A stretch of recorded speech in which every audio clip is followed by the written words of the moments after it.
a ver un poco el video de cómo aplicar el método de solución de casos. El método de solución de casos es lo primero que debemos de aprender cuando estamos iniciando un curso lectivo, porque de esta forma y de aquí en adelante, por lo menos conmigo como profesor, vamos a seguir utilizando esta metodología, ¿ok? Para presentar los trabajos de investigación y de solución que les voy a pedir durante el curso. Como lo vemos, el método de casos, así muy rápidamente, es un método, ¿ok? Recordemos un poco que una cosa es el método y otra cosa es la metodología. El método son 7 pasos que vamos a ver más adelante, ¿ok? Que como lo vemos acá, fue propuesto por la Universidad de Harvard por allá de 1914 y tiene sus ventajas del método. El uno de ellos es que promueve la participación activa de los estudiantes, ¿okay? Y no solamente el estudiante puede poner en práctica sus habilidades analíticas, toma decisiones, como lo vemos, escuchar, observar, diagnosticar y lo más importante, sus procesos de trabajo grupales. Como lo hemos visto, las características tiene, ya lo mencioné, favorece el alumno, ya sea que trabaje en equipo o en forma individual. Y lo más importante, este punto 2 se basa en hechos reales que el estudiante debe analizar en el día a día, ya sea ahora como un estudiante, pero en el futuro será como dueño o gerente de una empresa y líder de un grupo. Y luego, lo más importante, como dice Burer y Linsky en 1990, que se basa mucho en el razonamiento y en la capacidad de estructurar problemas. Es una forma de irlos capacitando para que más adelante ustedes puedan estructurar y dar solución a los problemas que puedan encontrar tanto administrativa y, por qué no, incluso a los problemas de la vida rutinaria. ¿Ok? Entonces, es una metodología, es una técnica, ¿ok? Como lo vemos, que también es un método de enseñanza, ¿ok? Que va a permitir que vos como estudiante seas el verdadero protagonista de tu aprendizaje. En la técnica del método de casos, ¿ok? Como lo vemos, lo primero que tenemos que hacer en un primer paso es analizar el problema, como lo vemos acá, analizar un problema. Una vez que lo hemos analizado, vamos a determinar el método de análisis. En este caso, pues, tenemos que buscar primero los datos, que ya lo vamos a ver en los pasos que componen el método. En el punto 3 dice adquirir agilidad para determinar alternativas o cursos de acción. O sea, siempre vamos a tener como mínimo 3 alternativas de solución para cada problema que encontremos en un caso. Y ya por último vamos a tomar las decisiones. ¿Qué es un caso? Como lo vemos acá, un caso es una descripción de una situación real propuesto o, en su caso, pero trabajar y proponerlo para que sea analizado, estudiado por otros grupos de estudiantes o equipos de trabajo. Y un caso tiene 2 partes, lo vamos a hacer una parte analítica más una parte conceptual. La parte analítica es la búsqueda de datos. Bueno, para esto deben de conocer técnicas de datos, ¿okay? Ya sea cuestionarios, observación, infografías, investigación en web, en internet, investigación documental, todas estas técnicas para encontrar datos.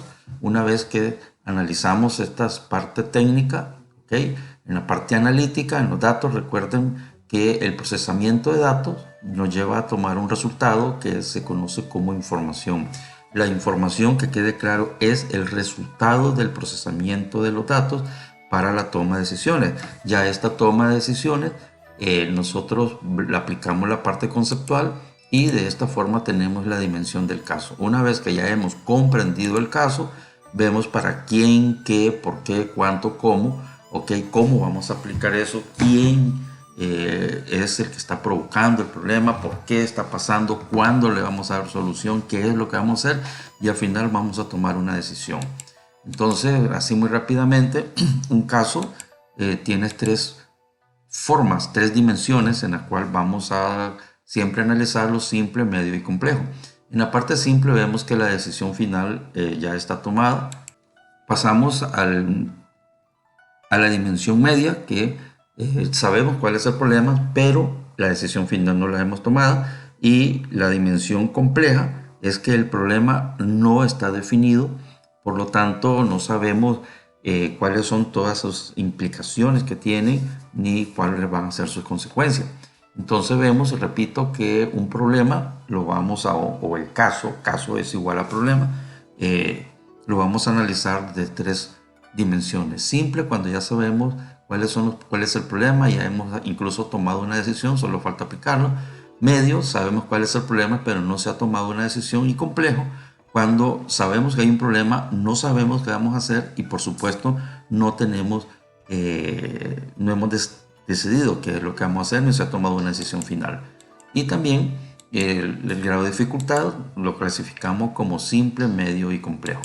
En la parte conceptual, que es la segunda parte, lo mismo, ¿okay? Son teorías técnicas como lo vemos acá y tiene igual tres dimensiones. La simple, que son conceptos teóricos simples, ¿okay?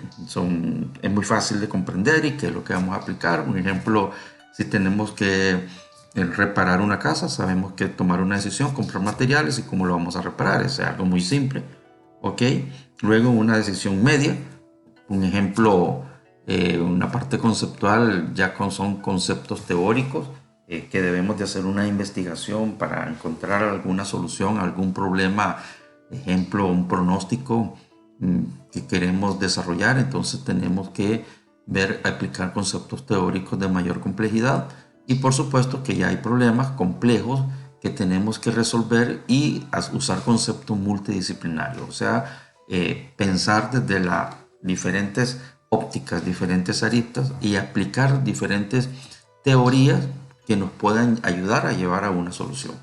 Entonces, como lo vemos, que lo que vas a hacer como estudiante, vas a tener primero, obviamente, conocer muy bien el caso, analizarlo, ¿ok? Luego vas a comprenderlo, aquí como lo estamos haciendo, ¿ok? Una vez que lo has comprendido, vas a la parte analítica, vas a analizar todos estos problemas, extrapolar, teorizar, ¿ok?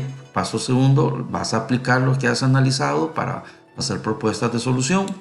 Luego vas a hacer un resumen y por último, pues vas a evaluar un criterio a juicio, como se dice, evaluar qué es lo que está pasando, que son lo más importante de hacer un caso, que son tus conclusiones, ¿de acuerdo? Y tus recomendaciones. Este es un error que cometes como estudiante, que a veces te reduces está todo un trabajo con un párrafo de párrafos. Pues no, ahora vas a tener que emplear muy bien tus conclusiones, en la cual vas a tener que justificar y teorizar muy bien lo que estás proponiendo. El método es este. Mira, primero son 7 pasos. El primero es que vas a identificar los pasos relevantes. Te repito, pueden ser aquí los datos que tienen que o influyen directamente en la hipótesis que tenés de qué es lo que está pasando. ¿Okay? Entonces puedes buscar, o más bien utilizar cualquier metodología para identificar estos datos, cuestionarios, entrevistas, como te lo dije anteriormente, observación o la heurística o la experiencia, hacer consultas a usuarios expertos o lo que sea, y lo vas enumerando. Lo vas a ver en el ejemplo que más adelante vamos a exponerte. Entonces te recomiendo que al menos trabajes con unos 10 a 15 datos muy relevantes, muy localizados dentro del problema que estás planteando. El paso 2 es que vamos a identificar un problema, o sea, cuál es el problema causal, así se conoce, del caso que estás tratando de encontrar solución. La técnica que se utiliza es que dentro, lo vas a ver en el ejemplo, okay, pero ahora te lo voy a hacer teórico, dentro de los 10 o 15 datos, pueden ser más obviamente, okay, todos los datos que sean necesarios, pero te concentras en los más relevantes, okay, y los propones. Entre estos grupos de datos que tenés o problemas que has identificado, seleccionar 3.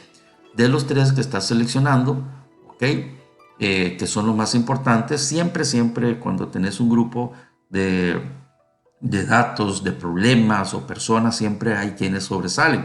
Entonces, en este caso, vamos a hablar de datos, de problemas, okay, muy bien definido, muy bien estructurado. Okay, un ejemplo que pudiera ser un problema relevante si estás haciendo, por decirte de alguna manera, un estudio de mercado, pues que las ventas están muy bajas porque no estamos en época, ese ya es un problema. O bien otro problema en cuanto si hablamos de marketing, podría ser que los ejecutivos de ventas tienen bajo su rendimiento porque hay una pandemia, por decirlo de alguna manera. Si estás diseñando un sistema vas a ver problemas como que, ejemplo, que los procesos de productividad de la empresa para elaborar el champú no están muy bien definidos, no hay existencia, este es un dato problemático, el número uno, o sea, te estoy dando como ejemplo, entonces son datos que se van enumerando, ¿okay? Y lo vas poniendo. Te recomiendo, y repito, que tengas como mínimo de 10 a 15 problemas.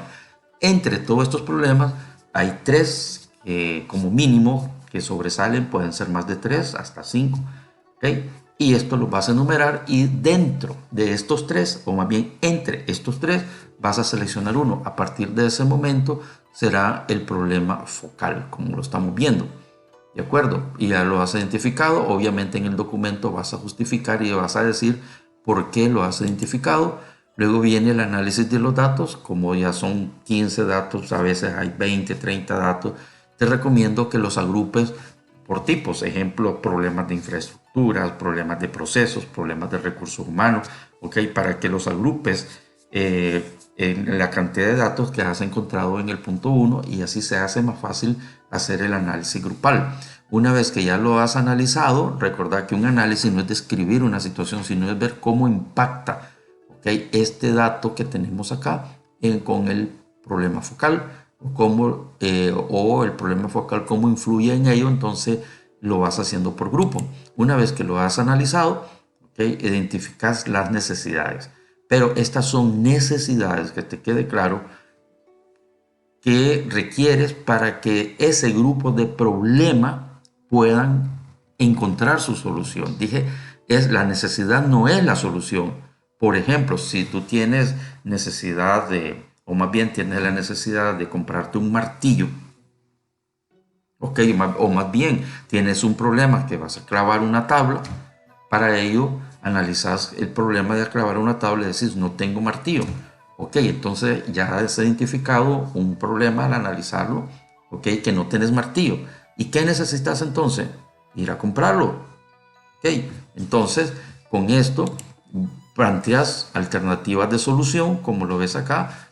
Si lo vas a ir a comprar, puedes tener como solución ir a una ferretería, y dentro de la ferretería incluso a ir a un supermercado o ir a prestárselo a un amigo. Entonces son aquí tres alternativas de solución y de esas siempre todas justificadas, y luego recomendas de las tres soluciones que estás proponiendo, al final das una recomendación de las tres. Okay, también esto un poco aplica a la ley de adquisiciones del país, que siempre, si lo has visto en tus trabajos, siempre te piden cuando necesitan comprar una computadora o comprar una máquina o incluso hasta eh, una simple resma de papel, te hacen presentar tres propuestas o tres cotizaciones, ¿okay? O tres alternativas de solución. Esto es porque la ley lo manda de esa manera para que se trate de hacer un proceso lo más transparente posible, y de esas tres alternativas de solución recomiendas una.